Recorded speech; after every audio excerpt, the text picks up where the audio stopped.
Hola, nens i nenes, ja som 1.900 subscriptors. Moltes gràcies per la vostra confiança. Si encara no estàs subscrit, subscriu-te al nostre canal, activa la campaneta i així sabràs de les novetats. Fins aviat! Aquell estava sent un llarg i fred hivern. Els animals, glaçats i afamats, esperaven en els seus refugis que millorés el temps. Aquella nit, una preciosa guineu contemplava la lluna des del seu cau. Semblava que brillava amb més intensitat que mai i al bosc regnava una estranya calma. Tot d'una, va veure una figura que avançava amb dificultat per la neu. Quan s'havia apropat prou, la guineu va poder veure que es tractava d'un teixó, que va dir-li: «Sisplau, podries donar-me alguna cosa per menjar? Estic afamat». Era a punt de dir-li que no, quan ja va fixar-se en la seva mirada. Tenia els ulls tan dolços. «Espera't, ara torno».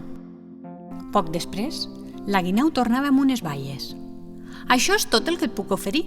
No és gaire cosa, però és que aquest hivern és molt dur».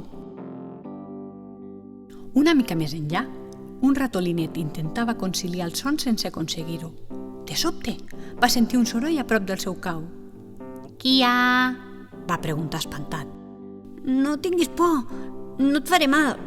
Només volia demanar-te una mica de menjar», va dir el teixó.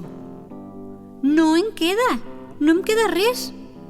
«No t'amoïnis, ho entenc». I sense dir res més, l'afamat teixó va fer mitja volta i va marxar. La neu tornava a caure amb força, dificultant molt la marxa del teixó.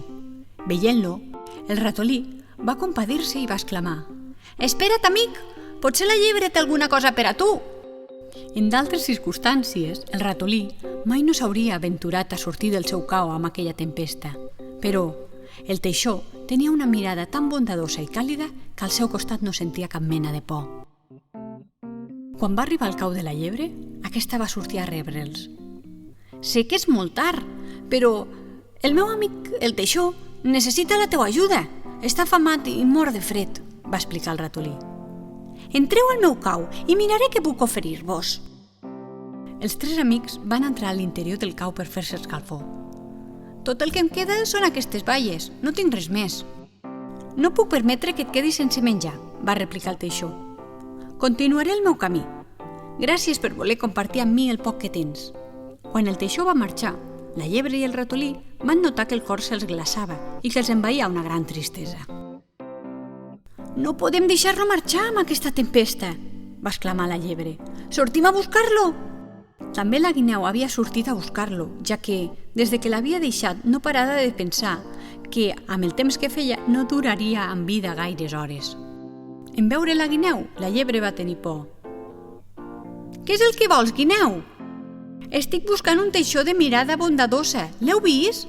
«Sí, ha estat amb nosaltres, però ha marxat fa una estona. Potser si seguim aquestes penjades el trobarem».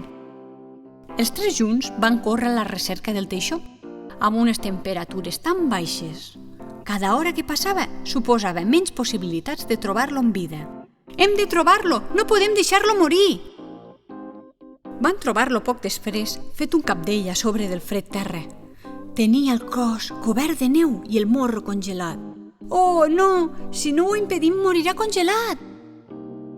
Aleshores, la guineu va tenir una idea: construir un cau amb branquetes sobre el cos del teixó. Després, tots es van sentar al voltant per donar-li escalfor. A poc van notar com la respiració del teixó es normalitzava. Ho havien aconseguit. L'endemà, el teixó havia desaparegut. Els tres amics van mirar pels voltants, però només van veure les penjades que es perdien en la llunyania.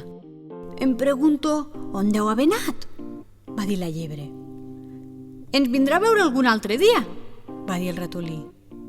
«Ha marxat igual que va arribar, en silenci, sense fer soroll», va dir la guineu. De sobte, el ratolí va exclamar: «De pressa, veniu!» Quan van arribar al seu costat, van veure al peu d'un arbre un sorprenent àpat compost de fruits secs i baies, i a sobre una nota que deia: «Tot allò que facis pels altres et tornarà en forma d'amor». «Oh!», va exclamar, «és un regal del teixó! Quina manera més generosa d'agrair-nos el poc que hem pogut fer per amb ell!»